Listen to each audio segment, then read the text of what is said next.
오늘 본문은 드디어 이스라엘 백성들이 요단강을 건너는 장면입니다. 하나님께서 명령하신 대로 제사장들이 먼저 요단강을 건넙니다.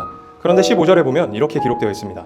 요단이 곡식 거두는 시기에는 항상 언덕에 넘치더라. 평상시 요단강은 깊이가 0.9m에서 3m 정도의 수준이었고 폭이 27m에서 30m 정도 수준이었다고 합니다. 그런데 요단강물이 불어나는 추수 시기, 그러니까 봄철에는 이 수치보다 훨씬 더 깊고 넓어진다고 합니다. 깊이가 3m에서 4m 정도로 늘어나고 폭은 1.5km까지 늘어난다고 합니다. 깊이가 깊어지고 폭이 넓어졌다는 것은 그만큼 물의 양이 많아졌다는 것이고 유속도 빨라졌다는 것을 의미합니다. 오늘 본문의 요단강은 쉽게 발을 들여놓기가 무서울 정도로 위압적이었을 거예요. 그러한 위압적인 강에 제사장들이 먼저 발을 들여놓는 것입니다. 믿음이 뛰어나서 담대하게 발을 내딛는 제사장들도 있었을 거예요. 그러나 반대로 빠져 죽을 것이 무서워서 두려워서 떠는 제사장들도 분명히 있었을 것입니다.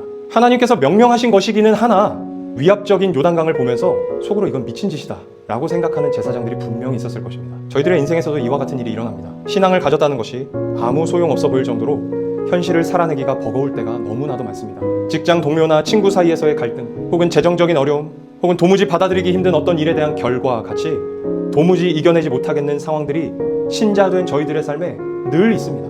시시때때로 찾아옵니다. 내 믿음보다 현실의 위협이 더 커서 도무지 못 감당하겠다 생각되는 순간이 많습니다. 이런 상황 속에서 신자된 저희가 어떻게 살아야 할까요? 하나님께서 오늘 본문을 통해 말씀하시는 것은 도망치지만 않으면 된다입니다. 앞에서 말씀드린 것처럼 요단강에 먼저 발을 들여놓은 제사장들 중에는 강한 믿음을 가지고 담대하게 발을 들여놓은 제사장들도 있었을 것입니다.